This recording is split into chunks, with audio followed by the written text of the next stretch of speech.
Dentro de los contenidos me va a tocar lo que es pelvis ósea, tipo de pelvis, músculos interpélvicos, irrigación pélvica e inervación. Acá traigo un video, vamos a empezar hablando acerca de lo que es la pelvis ósea, de los diámetros de la pelvis, del estrecho superior, el estrecho medio, el estrecho inferior. Es importante conocer todos esos diámetros y parámetros que nos ofrece la pelvis, tanto desde el punto de vista obstétrico como ginecológico, para poder tener en cuenta los reparos anatómicos, ya sea para patologías o procedimientos obstétricos, o lo mismo desde el punto de vista ginecológico.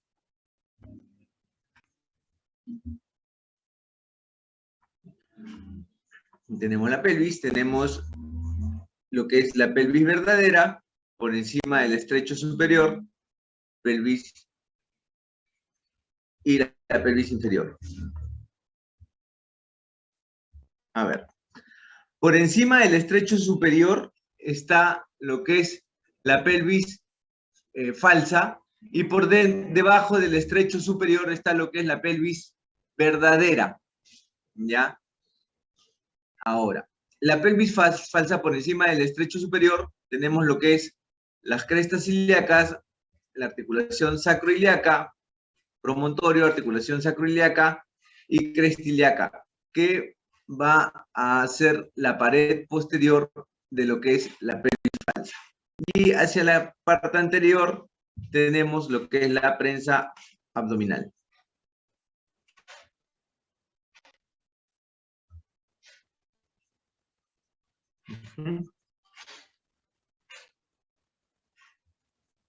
Promontorio, articulación sacroiliaca, cresta ilíaca. Y hacia adelante lo que es la prensa abdominal.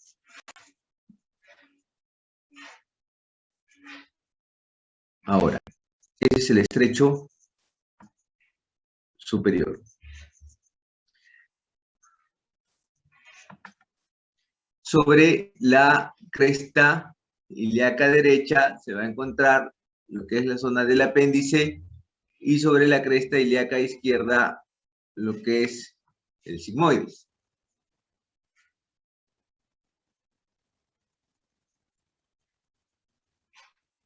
El apéndice, zona del sigmoides. Todo eso, recordarles que forma parte de la pelvis falsa. Y vamos a pasar ahora a los órganos intrapélvicos, o ya de la pelvis verdadera como tal, donde hacia adelante tenemos lo que es la vejiga, útero, recto.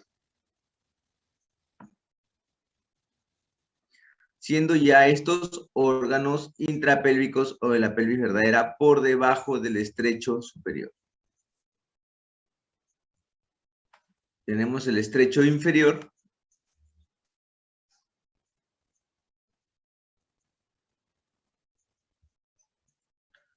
Muy bien, vamos a empezar ahora a hablar de los estrechos como tal.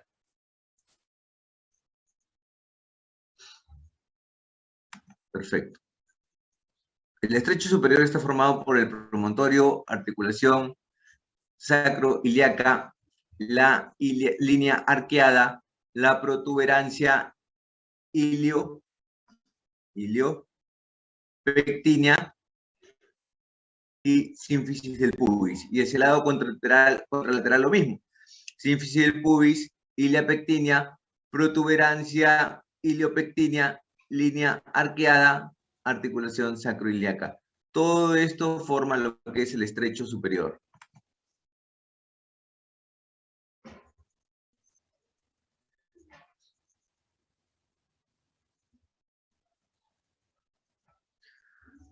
Entonces, podemos ver acá que en el estrecho superior tenemos 3 diámetros. El diámetro anteroposterior, el diámetro diagonal y el diámetro transverso. El anteroposterior, que él va del promontorio al borde posterior de la sínfisis del pubis, el diámetro transverso que va de línea arqueada a línea arqueada y el diámetro diagonal que va de línea arqueada a protuberancia iliopectínea. Predominando en el estrecho superior el diámetro transverso sobre el anteroposterior. Ojo, teniendo el anteroposterior un diámetro de 10.5 centímetros como promedio y siendo el transverso un promedio de 12 centímetros. Y el diámetro diagonal también descrito, pero no muy usado en el estrecho superior, también tiene una medida similar al del transverso. Pero como conclusión del estrecho superior, el diámetro transverso es el que predomina sobre el diámetro anteroposterior.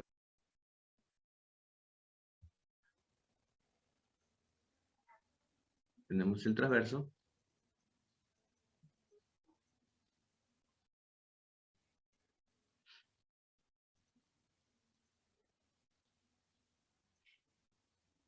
El diagonal. A la protuberancia ilopectínea, la articulación sacroiliaca, la protuberancia ilopectínea.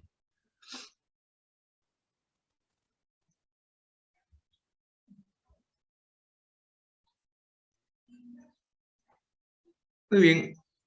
Ahora vamos a pasar al estrecho inferior, donde tenemos el borde inferior del pubis. No.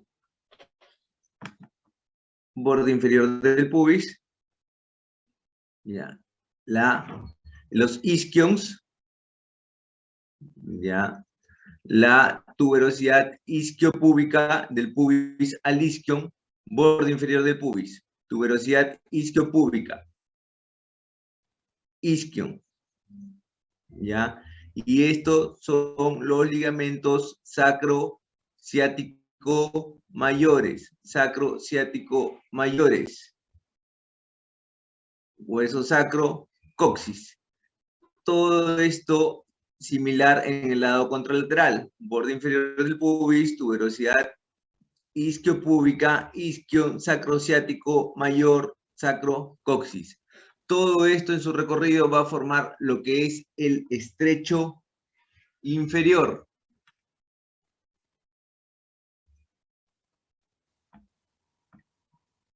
Ahora, en el estrecho inferior, nosotros tenemos el diámetro anteroposterior y el diámetro transverso. Y a diferencia del estrecho superior, podemos ver que acá no hay un diámetro diagonal.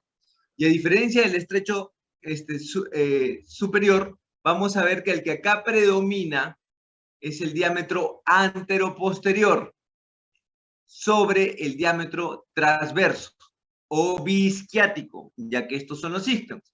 Y el diámetro transverso, ¿no es cierto? En este caso, mide un promedio de 9.5-10 centímetros. Y el diámetro anteroposterior del borde inferior del pubis al coxis también tiene una medida de 9.5-10 centímetros. Y ustedes me pueden decir, doctor, pero se acaba de decir que en el estrecho inferior predomina el diámetro anteroposterior sobre el diámetro bisquiático. Sí, es verdad, porque de todos los estrechos, el único que tiene un diámetro modificable es el diámetro anteroposterior del estrecho inferior, ya que al momento de la salida del feto en el expulsivo, el coxis hace un fenómeno o una variación de su diámetro llamada retropulsión, para que el bebé pueda hacer el movimiento de arcada y salir de la pelvis, distendiéndose el coxis hacia atrás en forma de retropulsión, un promedio de 1,5 a 2 centímetros, pasando a ser el diámetro anteroposterior modificable de 9.5 a un promedio de 11 o 11.5 centímetros.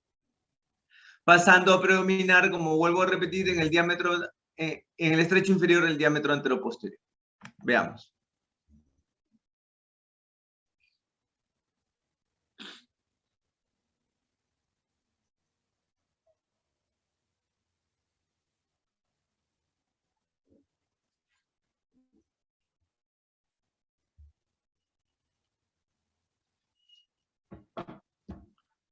del diámetro bisquiático.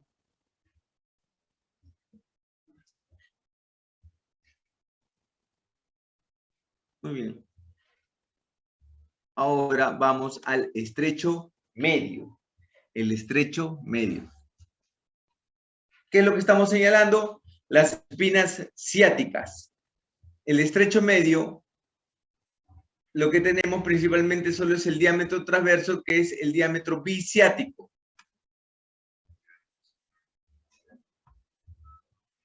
En el diámetro biciático es donde nosotros vamos a decir si en verdad se encuentra o no encajado el feto. Una vez que llega a la altura de las espinas ciáticas es cuando nosotros hablamos recién si ya encajó o no encajó o si se encuentra a la altura de 0. Es importante conocer cuánto miden nuestros dedos normalmente cuando uno los apertura, el índice y el mayor, para tener una idea más o menos cuánto va a ser nuestro diámetro biciático.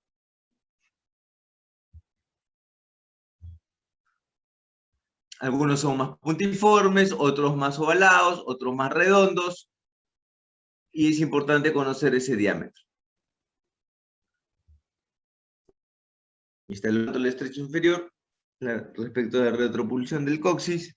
Bueno. Ahora, conversando del hueso ilíaco como tal, tenemos todo lo que es la cresta ilíaca en su sector posterolateral, donde vamos a dividirlo en 3 incisuras.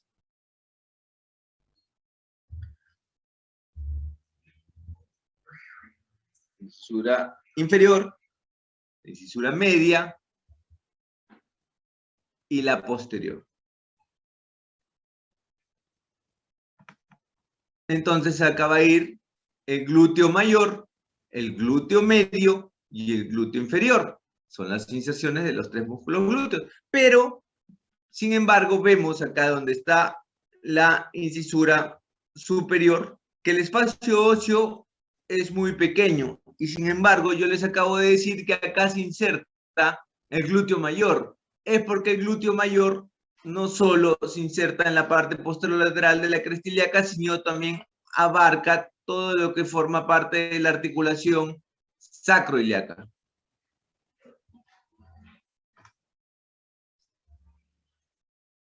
El glúteo mayor y se extiende hacia la articulación sacroiliaca y el músculo sacro como tal.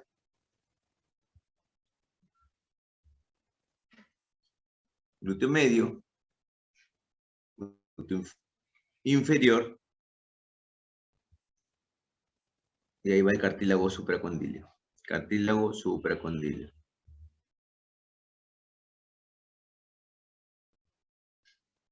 Todo eso lo vamos a ver posteriormente cuando hablemos de irrigación, pero ya tenemos una idea de dónde está ubicado cada músculo. El acetábulo, con su cartílago semilunar, su arteria acetabular,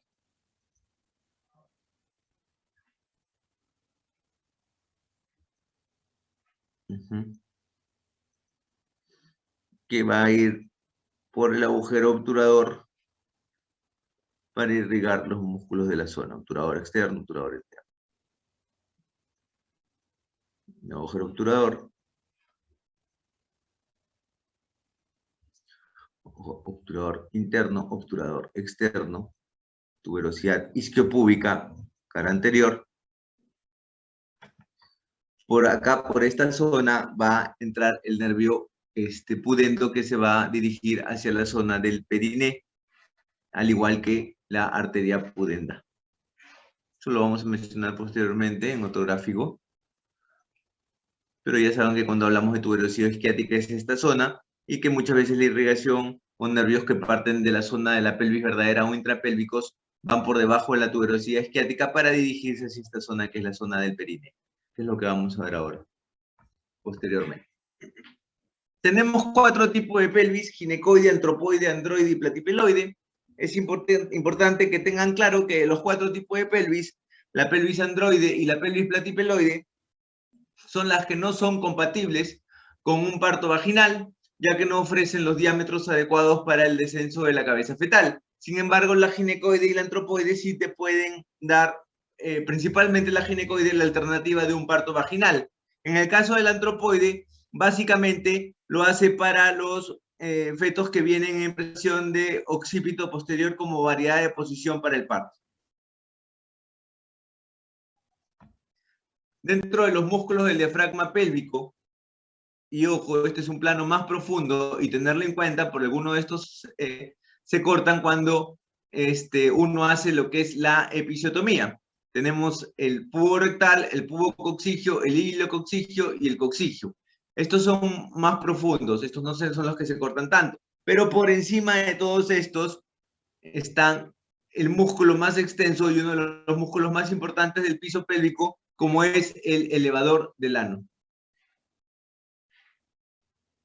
Sin embargo, ya en un plano más superficial, y es lo que cortamos en una episiotomía ante un parto, ¿no es cierto? Es la piel, tejido celular subcutáneo, mucosa vaginal, el músculo bulbo cavernoso, músculo transverso superficial del periné y los haces pubianos del elevador del ano. Quiere decir que el bulbo cavernoso y el músculo transverso superficial del periné son músculos que están por encima de estos músculos mencionados acá.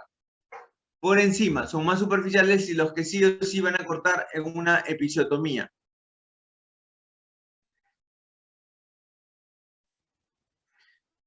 Es importante tener en cuenta esos músculos y hacer el reparo anatómico adecuado de estos al momento de hacer una episorrafia o una sutura del periné, porque lo que buscamos es mantener la anatomía en una mujer después de un parto, es decir, un periné con un promedio de 3 a 3 centímetros y medio, que es lo adecuado, porque si no suturamos o no hacemos la episorrafia de manera adecuada, vamos a generar un periné corto.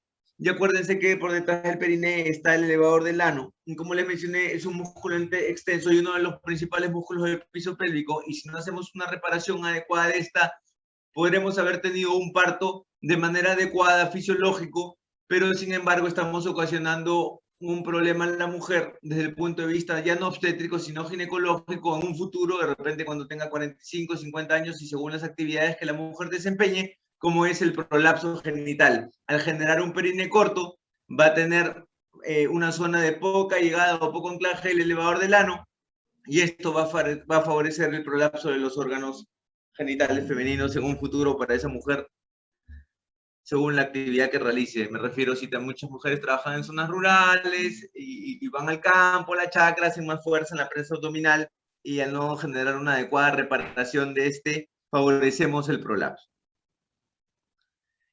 El útero como tal es una estructura piriforme muscular que mide un promedio de 7 a 8 centímetros de longitud, 4 a 5 centímetros de ancho en la porción superior y 2 a 3 centímetros de grosor de la pared. Se divide en 3 porciones: cérvix, cuerpo y fondo. Acá tenemos el cérvix. Este es el istmo, que mide 1 centímetro, centímetro y medio, y es la unión entre el cérvix y el cuerpo del útero, el cuerpo como tal, sus paredes, y este es el fondo uterino. El istmo es un canal corto, aplastado, localizado entre la porción superior del cérvix y el cuerpo. Su mucosa es lisa comparada con los repliegues endocervicales, es muy estrecho en nulíparas, pero alcanza alrededor de 1 centímetro de ancho tras el parto.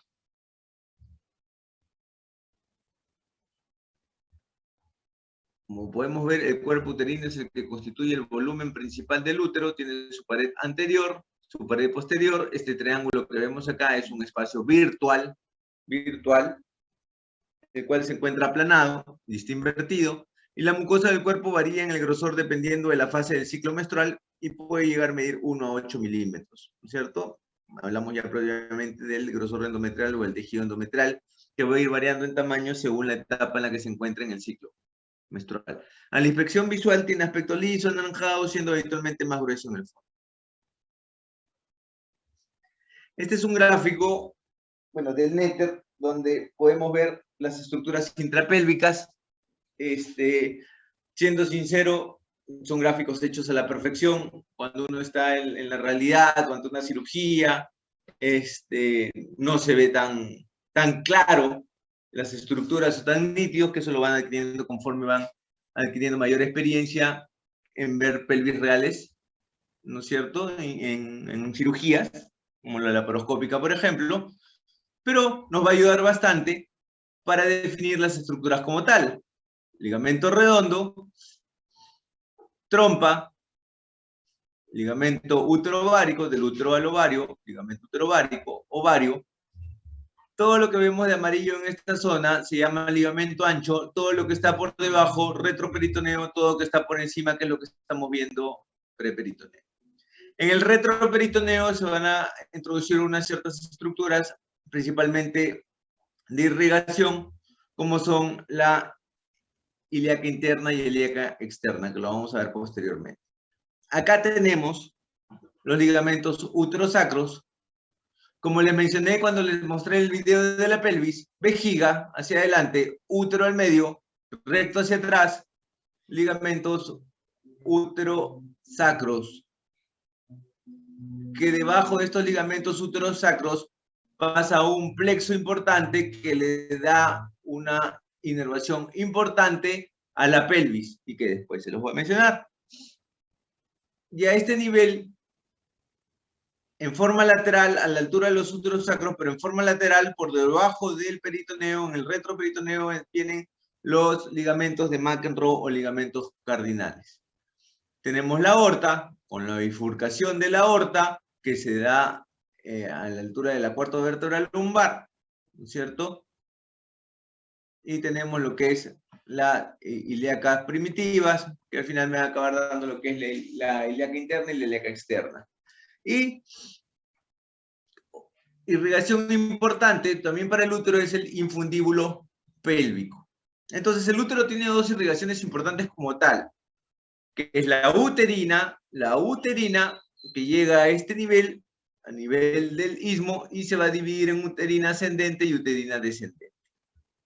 Igual por acá, llega por el retroperitoneo por debajo a este nivel del istmo, y se divide en arteria uterina ascendente, arteria uterina descendente. Y la otra irrigación importante que tiene el útero es la del infundíbulo pélvico como tal. ¿Por qué es importante conocer ambos reparos anatómicos desde el punto de vista circulatorio?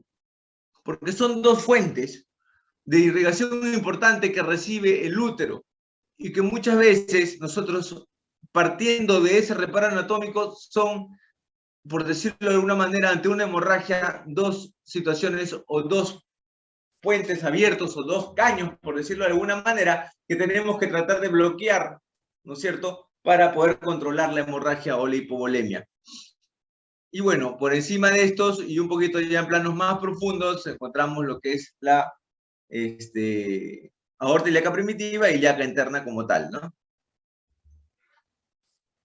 Característicamente el útero está en anteversión sobre la vejiga urinaria, formando un ángulo recto con la vagina. El cérvix está angulado hacia el centro de la vagina o ligeramente dirigido hacia la cara posterior. No, es básicamente el ángulo que tiene el cuerpo del útero para con la vejiga. Por eso se le conoce como la mayoría de úteros anteverso, y hay también retroversos en la cual el cuerpo del útero está orientado más hacia la parte posterior con respecto al eje que pueda tener con la vejiga. Las trompas, vamos a verlo acá mejor en el gráfico, tenemos la fímbrea, ¿cierto? El infundíbulo tubárico, la ampolla tubárica donde se da predominantemente la conversión de módulo blastocisto hasta que ya cae dentro del útero y se da como blastocele el embrión, y también donde se da la mayor cantidad de embarazos ectópicos cuando hay problemas tubáricos como una hipomotilidad o una ausencia de la motilidad de las fimbrias debido a diferentes circunstancias, el istmo como tal, y la parte corporal de la trompa que es donde ingresa esta al cuerpo del útero. Por dentro, ese orificio se llama ósteo. Y vamos a hablar ahora de lo que es la irrigación y la musculatura de la pelvis. Ya hemos podido mencionar algo de músculos, hemos podido mencionar algo de irrigación. Vamos a meternos ya en un plano profundo para poder ubicarnos respecto a lo que venimos diciendo. Tenemos el músculo crural, el músculo psoasiliaco, ¿no es cierto? Este es el hueso sacro, la cresta ilíaca, ¿no es cierto? Hacia adentro del agujero obturador, que es el que vemos acá, esto pintado con color verde, viene a ser el obturador interno, y hacia afuera del agujero obturador, esto pintado con color marrón, el obturador externo. Este músculo pintado con color verde oscuro es el músculo piramidal, ¿cierto? Que va del hueso sacro, en la cara interna del hueso sacro, al trocánter mayor del fémur, que está por detrás. Fémur, sigan esta línea por acá, por acá, por acá, por acá, por acá, y llegamos al trocante mayor. Tenemos el sacro ciático menor, que va del hueso sacro a la espina ciática. Tenemos el sacro ciático mayor, que va toda la parte lateral del sacro hasta el isquion. La escotadura ciática menor, la escotadura ciática mayor. ¿Cierto? Entonces, ya vimos musculatura asociado a estructuras óseas, nos ubicamos un poco mejor porque ya vimos la pelvis ósea como tal, entonces nos metemos un poquito en lo que es irrigación. Si tengamos, por ejemplo, voy a ir soltando pequeños ejemplos, que eso lo van a ir tratando en temas posteriores, pero para que de todas maneras tengan una idea de por qué la importancia de la anatomía y no se haga esta tan aburrida, porque siempre ha habido un paradigma en anatomía relacionado a irrigación, a inervación, y muchas veces creemos que es cuestión de paporretear o grabarnos los nombres, no debería ser así. Hay que tener una idea de que en anatomía generalmente los nombres de los vasos y las arterias está configurado o van en base a de dónde parte el vaso y a dónde llega. Entonces, para que se haga esto más divertido y a la vez más ameno, nosotros cuando tenemos una paciente, de repente en el ser un Dios no quiera, que hace una hemorragia postparto, se encuentra una hipovolemia, no podemos controlar la hemorragia por parto y tenemos que referirlas, nosotros nos acordamos de nuestra clase de anatomía, nos acordamos con nivel del borde inferior de la cuarta vértebra lumbar, tenemos la aorta donde esta se bifurca en ilíaca primitiva derecha, ilíaca primitiva izquierda. Y a este nivel del borde inferior de la cuarta vértebra lumbar es donde nosotros debemos hacer la compresión de la aorta para de esta manera tratar de evitar la mayor cantidad de sangrado de irrigación que llega en la pelvis y poder hasta cierto punto poder retener un poco el sangrado y que nos llegue, nos dé plazo para poder llegar a un sitio de mayor capacidad resolutiva en la que podamos estar. Es una maniobra descrita, aprobada y que tiene que ser un recurso cuando se refiere a un paciente por shock hemorrágico, basado en este reparo anatómico. También tenemos que la aorta como tal, hay una rama directa que sale hasta el coxis, donde se encuentra la glándula coxígea, que le va a irrigar. Bueno, toda esta arteria en su recorrido se llama sacra media. De la sacra media, vamos a ver que salen colaterales como tal, a nivel de la quinta vértebra lumbar. Quiere decir que ¿quién irriga la quinta vértebra lumbar? Las colaterales de la sacra media, y también me da ramas para los agujeros de conjunción. Y a nivel de la aorta misma como tal, me da ramas laterales y también me da ramas dorsoespinales, pero dense cuenta que estas ramas laterales o dorsoespinales salen de la propia aorta como tal. Sin embargo, ojo, ramas laterales, ramas dorsoespinales que salen de la propia aorta como tal a nivel de la cuarta vértebra lumbar. Y a nivel de la quinta vértebra lumbar ya no sale de la aorta las colaterales, salen de la sacra media, que es rama directa de la aorta y que llega al coxis y que en su trayecto a nivel de los agujeros de conjunción sacros también me da a dar irrigación para cada agujero de conjunción sacro donde se va a anastomosar con otro vaso. Posteriormente lo vamos a ver. Entonces nos vamos ahora para las ilíacas primitivas, vamos a agarrar una de estas, vamos a agarrar la arteria ilíaca primitiva derecha y vamos a ir desglosando. Tenemos la ilíaca primitiva derecha que me va a dar dos troncos, la ilíaca interna y la ilíaca externa. La ilíaca interna me va a dar un tronco posterior de donde va a salir la arteria glútea. Como sabemos, los glúteos están hacia la zona posterior de la pelvis, como ya les mencioné en la pelvis ósea, y hacia ahí va a ir la irrigación del tronco posterior de la ilíaca interna, que va a ser la arteria glútea. Le damos la vuelta a la pelvis, a este gráfico que hemos estado viendo acá, lo giramos y tenemos el glúteo inferior, medio perdón, el glúteo menor, medio y mayor. Este glúteo mayor tapa todo esto. Acá está, digamos, remangado, recorrido, pegado hacia la izquierda para poder ver la irrigación. Entonces acá vemos que la arteria glútea está saliendo. ¿Por dónde? La arteria glútea se metió por la escotadura ciática menor por encima del músculo piramidal y se fue hacia la parte posterior. Y acá vemos, sale por encima del músculo piramidal y me da irrigación a todos los músculos glúteos. Acá tenemos el sacrociático mayor en su cara posterior. Esto de acá, el sacrociático menor, visto desde atrás. Todos estos son los músculos femorales posteriores, vasto externo, por el bíceps, membranoso, semimembranoso. Continuemos.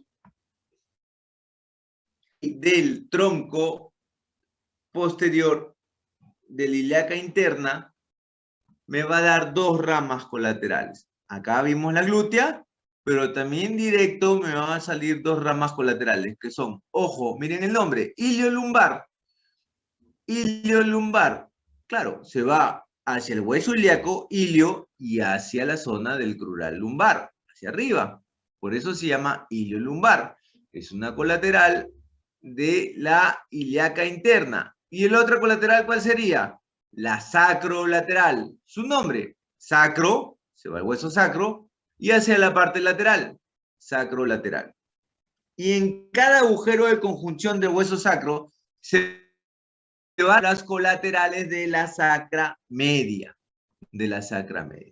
Entonces, un resumen hasta ahora.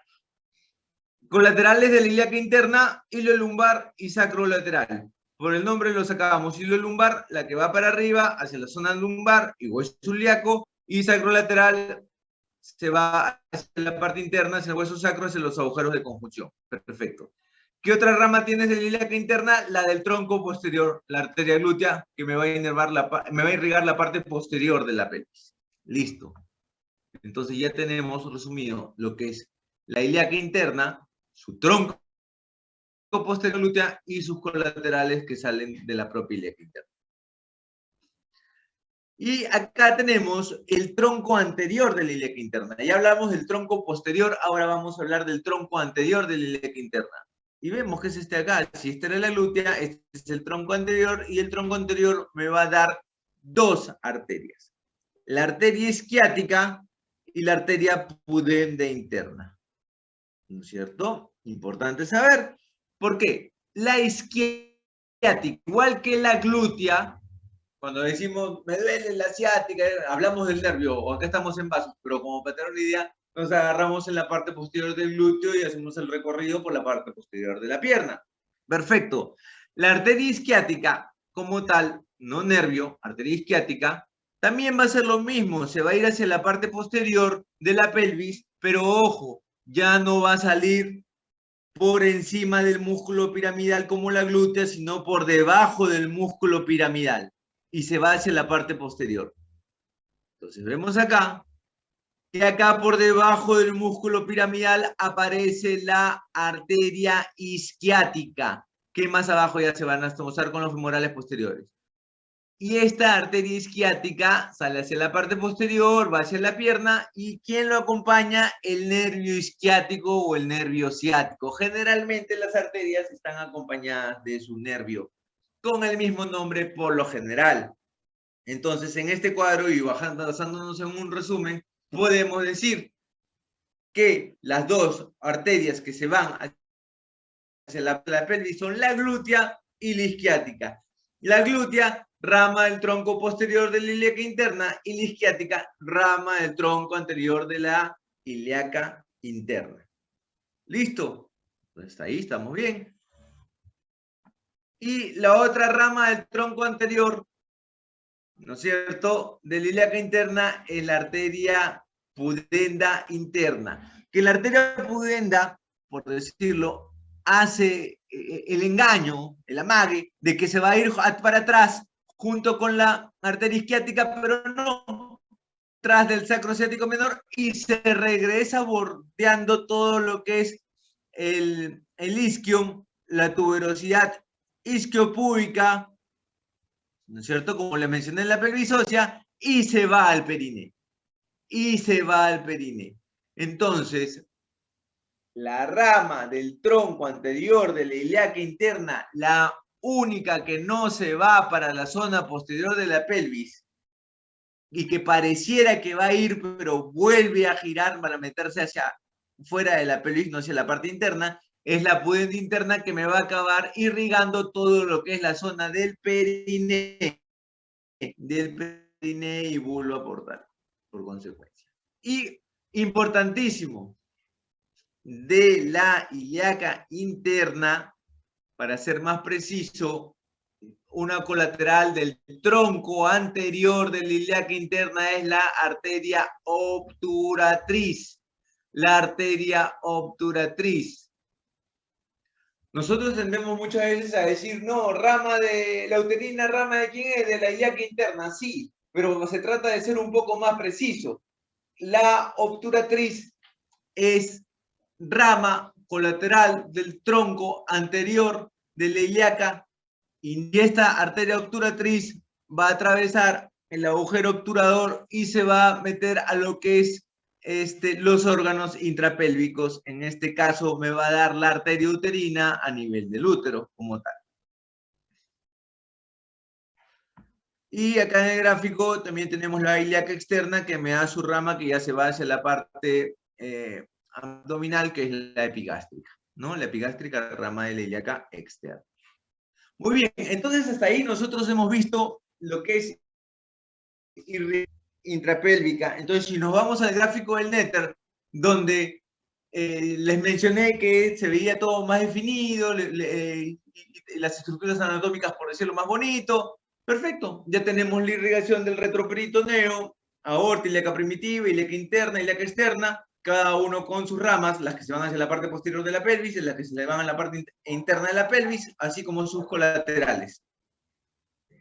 Entonces ya vimos lo que es irrigación pélvica, musculatura, pelvis ósea, y nos metemos al útero como tal, como parte educante, y que vamos a ver durante todo este curso de lo que es la pelvis verdadera. Entonces vemos que acá la arteria uterina, rama de la arteria obturatriz, que es una colateral del tronco anterior de la ilíaca interna, a nivel del istmo, me va a dar una rama ascendente, que es la arteria uterina ascendente, y me va a dar una rama descendente, arteria uterina descendente. La arteria uterina ascendente como tal va a ir por la parte lateral del útero. Acá tenemos la otra arteria uterina contralateral, derecha e izquierda, y una vez que llega a la altura del cuerno, o donde se van a estomosar con la arteria ovárica, rama de la arteria aorta, ¿cierto? Y a toda esta zona, ¿no es cierto? ¿Cuál va a llegar? ¿Qué irrigación importante les dije? El infundíbulo pélvico. Entonces, acá podemos ver ya en el útero como tal que el útero tiene dos irrigaciones importantes, que es la arteria uterina y el infundíbulo pélvico. Importante porque muchas veces hay eventos quirúrgicos en los cuales uno tiene que realizar una histerectomía de emergencia de repente para controlar una hemorragia, y a veces hay situaciones en las que puede darse una hemorragia residual o a veces seguir sangrando, depende de la situación en la que se entre a recuperar ese paciente, y muchas veces uno tiene que reintervenir. Entonces, antes de irse de repente a una cirugía de salvataje como una ligadura hipogástrica, que como hemos visto en la anatomía se encuentran en el reto, y muchas veces va a ser un poquito difícil buscarlo según las situaciones hemodinámicas en las que entremos a reoperar ese paciente, podríamos revisar estos cabos de irrigación muy importantes como son la uterina y el infundíbulo. La arteria uterina del lado derecho con respecto a la arteria uterina ascendente del lado izquierdo se anastomosan por medio de las arterias arcuatas. Y de las arterias uterinas descendentes me van a salir ramas importantes como son las cervicales y las arterias vésico-vaginales. Las arterias cervicales y la arteria vésico-vaginal, gran capilaridad, bastante flujo sanguíneo, muy vascularizadas, muy ramificadas, que tienen muchas veces a sangrar bastante en pacientes de repente que hay un desgarro grado 3, grado 4, y es importante conocer la anatomía porque sabemos que empiezan a ramificar a este nivel ramas de la arteria uterina descendente y de repente uno tiene que empezar a controlar el sangrado desde esta zona, pegado al cuello uterino y no de la parte de abajo. Importante tener en cuenta la información que le estoy dando es que basándose en los reparos anatómicos de lo que es hasta ahora estructuras musculares, estructuras óseas, estructuras circulatorias, nosotros vamos a poder manejar la emergencia, sea obstétrica o sea ginecológica. Y nos metemos dentro del útero, de la pelvis, entramos al útero en su parte externa, ahora entramos mediante un corte axial dentro del útero como tal, y tenemos la arteria arcuata anterior, la arteria arcuata posterior, y de las arterias, a ver, el corte axial, arteria uterina, ¿no es cierto? Hecho, la arteria arcuata anterior, la arteria arcuata posterior, se supone que para este lado tenemos la otra mitad del útero, que es lo mismo. Entonces, por eso les dije que la arteria arcuata, tanto la anterior como la posterior, me van a mostrar la arteria uterina derecha con la arteria uterina izquierda. Hasta ahí estamos, perfecto. A nivel de miometro, la arteria uterina arcuata me va a dar ramas como las arterias basales y las arterias radiales. Basales, radiales. Y que a nivel del endometrio, que es donde está esta línea punteada, se va a llamar arterias espirales. Perfecto. A nivel biometral, las arterias radiales y basales, de esas dos, las únicas que van a sufrir cambios cuando hay una gestación, porque tienen que aumentar su volumen, su capilaridad, que llegue más sangre a la placenta, ¿no es cierto? Y se llame vellosidades coriales y por lo tanto más sangre al feto, son las arterias radiales a nivel biometral. Y a nivel endometrial, las arterias espirales en su totalidad ofrece todo el cambio en cuanto a vasodilatación, pérdida de la capa muscular, pérdida de la capa fibrinoide, para aumentar su vascularidad y llegada de sangre al trofoblasto placenta y por lo tanto al feto. Las arterias espirales también sufren propios los cambios cíclicos durante el ciclo menstrual para después se dé la menstruación.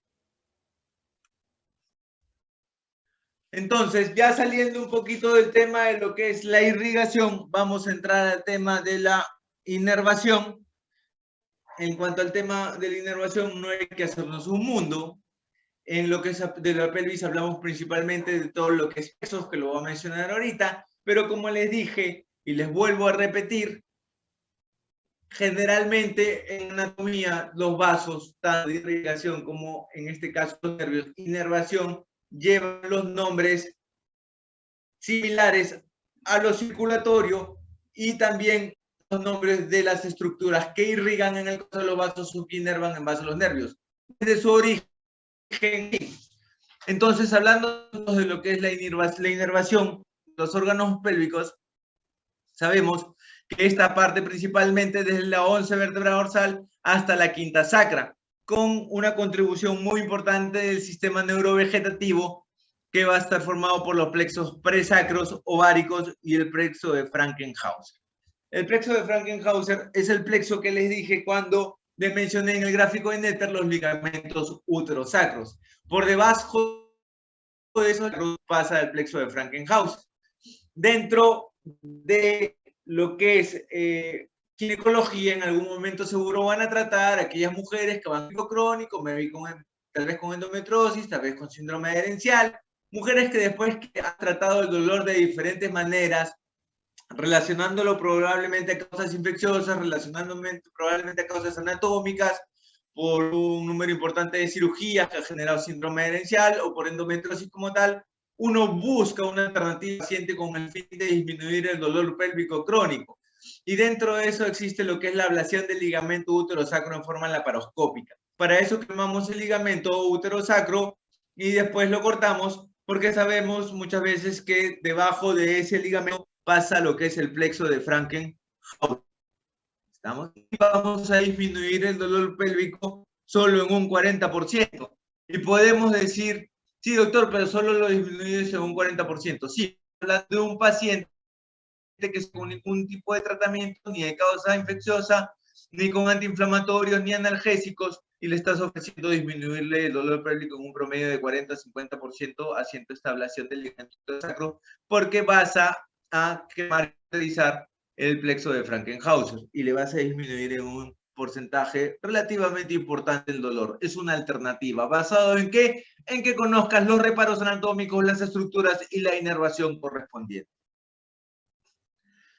Continuando con inervación, vamos a hablar del nervio pudendo.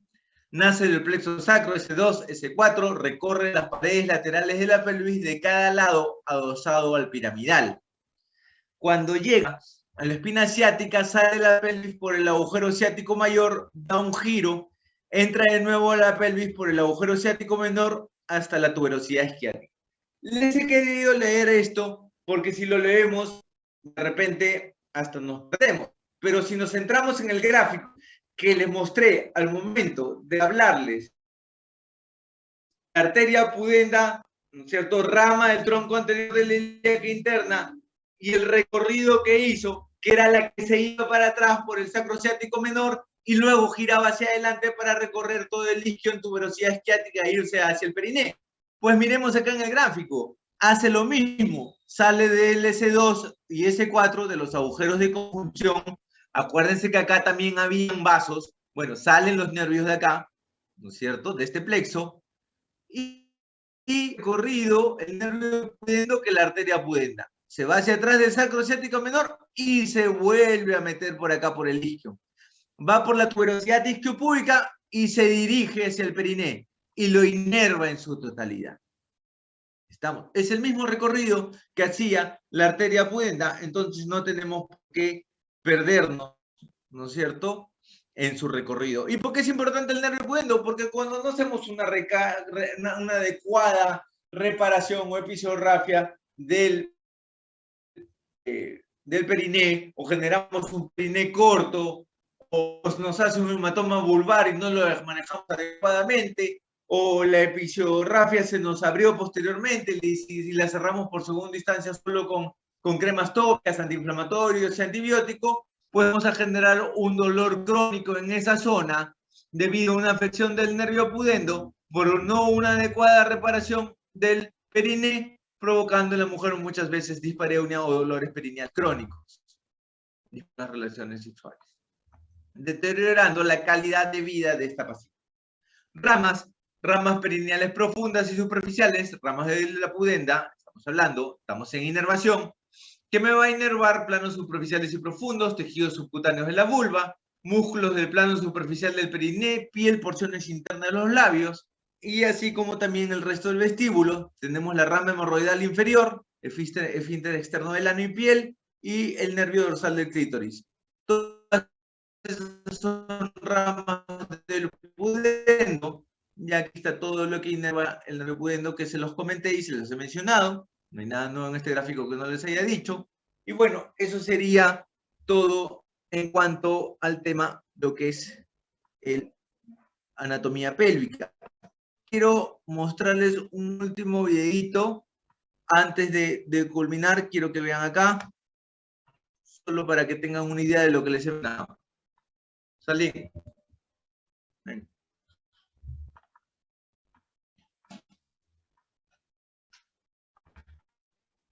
Quiero compartir un video que ya lo voy a dejar. ¿Pero en dónde está? En Zoom. No sale compartir. Pero sí, porque ahorita estamos compartiendo eso. Ahora abre tu Zoom. Este de acá. ¿Acepto?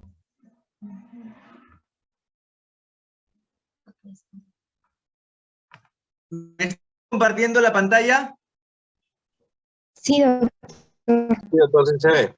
Perfecto. Bueno, muchachos, esto es a lo que quería llegar. Después de que hemos hablado la clase de anatomía, donde vemos todos los gráficos del NETRI, diferentes gráficos que le he bajado, donde se ve todo, los reparos más claros, más fácil para aprender. Pero la realidad es lo que les estoy mostrando ahorita. Esto es un video de una pelvis corto, pero que no tiene patologías.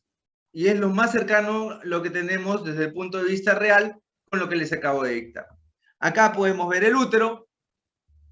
Este sería el útero ovárico, ¿no es cierto? Del útero al ovario, útero ovárico. La trompa, por delante de esto, en forma lateral y hacia abajo, el redondo. Y esto tenemos los úteros sacros. El istmo, y el cuello ya se mete hacia la zona de la vagina. ¿Ven?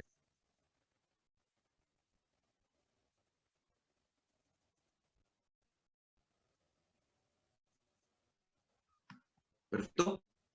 La zona ampular, donde se dan la mayoría de embarazos ectópicos, y esta zona suelta viene a ser la fímbria.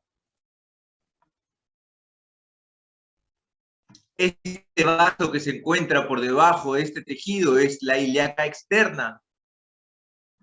Y esta irrigación que viene por anexo, ¿cierto? Infundíbulo.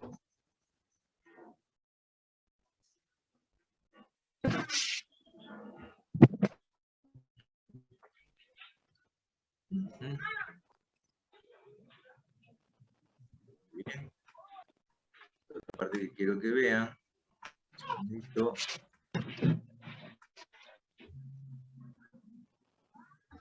Ahí ven. Más claro, así es la, ¿cierto?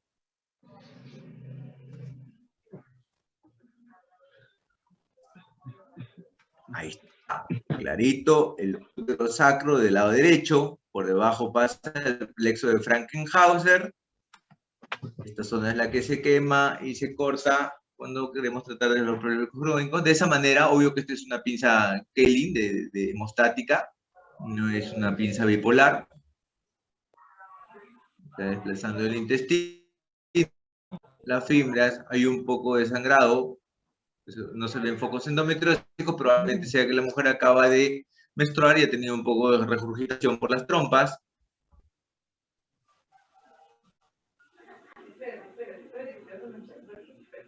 Y bueno. Intestino, y así es como se ve la pelvis dentro de lo real. Hígado, ¿cierto? Acá tenemos una adherencia, ya es más parte del abdomen superior que intrapélvico. Muy bien. Bueno, doctores, esto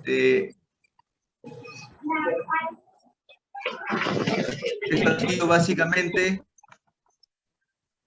la exposición del día de hoy. ¿Dudas, preguntas? ¿Todo claro?